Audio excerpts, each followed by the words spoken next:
Psychedelics.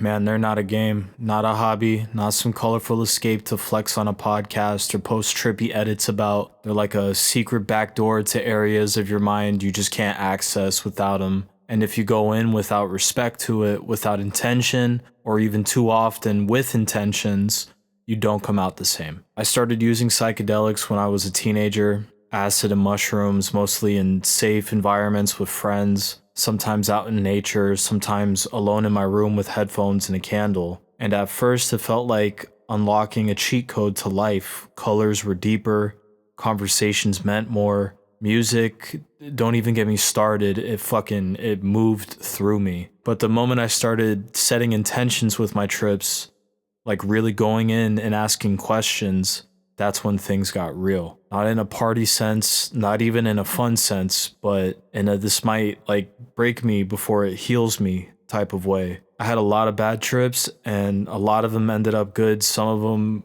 traumatized me to this day. I remember one acid trip where all I wanted was clarity. I was like, show me what's wrong with me. I want to figure my life out. I'm sick of being stagnant.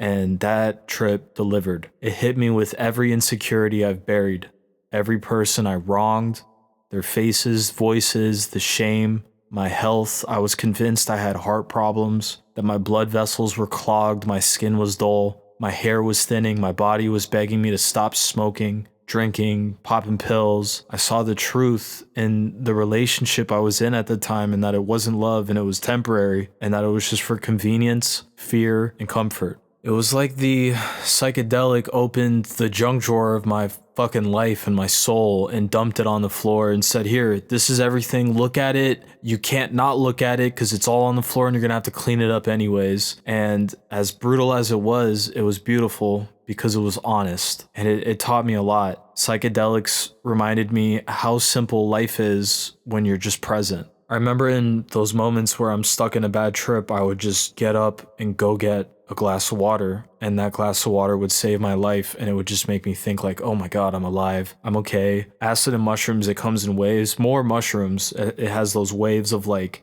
truly outer body experiences, and then you kind of come back, remember like, oh, I'm tripping, like I'm okay, and then it throws you back into the loop. And in those moments of like clarity where you realize you're having mushrooms, the presence is unreal. Anything, you just appreciate anything. Making a cup of coffee, walking barefoot in the grass, laying on your back, watching clouds morph into things, laughing with a friend if they're there with you, like until your stomach hurts, smelling some of your mom's leftovers after they come out the microwave, even though I never ate on mushrooms. But there was one time my boy, he cooked all this frozen pork belly that was in my freezer for probably like 6 months. It was disgusting, but he made it incredibly, and I just had one bite of it and I'm like, damn, this is life. This is pretty good. Feeling your heartbeat and realizing I'm alive. It showed me how much I missed all of that while numbing myself daily with just distractions, and my family became sacred again. The world became so beautiful. It made me cry sometimes. Looking at colors changed, listening to music changed. But here's the truth, all those revelations, all those insights, they're really hard to bring back with you, because once the trip's over, you're back in the noise, back in the habits, back in the temptations. I remember getting blueprints and thinking, oh my god, this is going to change my whole life. And then come out the trip and I'd be right back because I lost that drive. It started to become too much. So I did what a lot of people do when they taste that clarity. I chased it. I started tripping often, like way too often, sometimes every week, sometimes multiple days in the week. And I started losing my grip.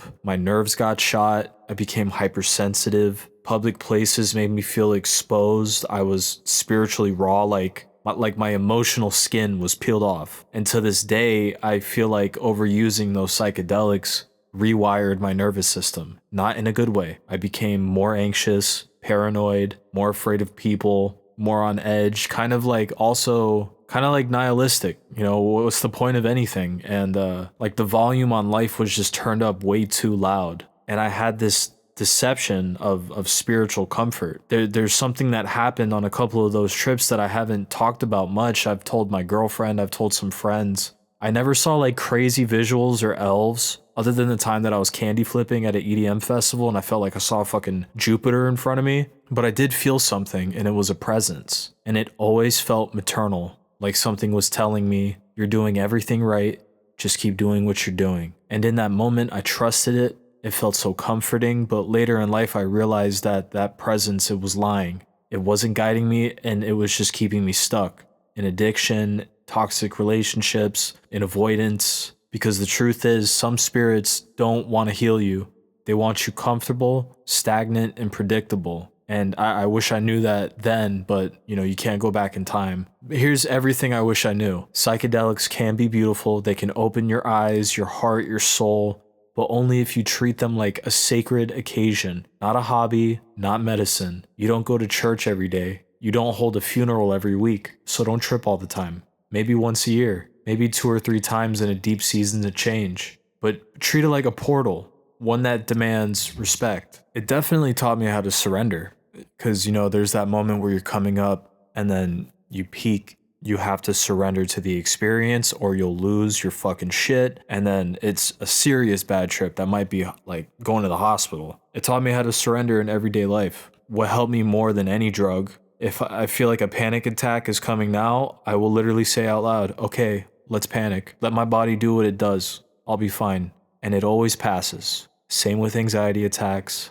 Same with stress, because the panic attack is different than anxiety attacks. And if you have panic attacks, you know what I'm talking about. You think you're gonna die. Another thing, let's say I'm out with my friends and I want to leave, but they want to stay. I used to get all anxious and irritated, especially like if I didn't have my car, someone drove me. Now, I just let the shit ride.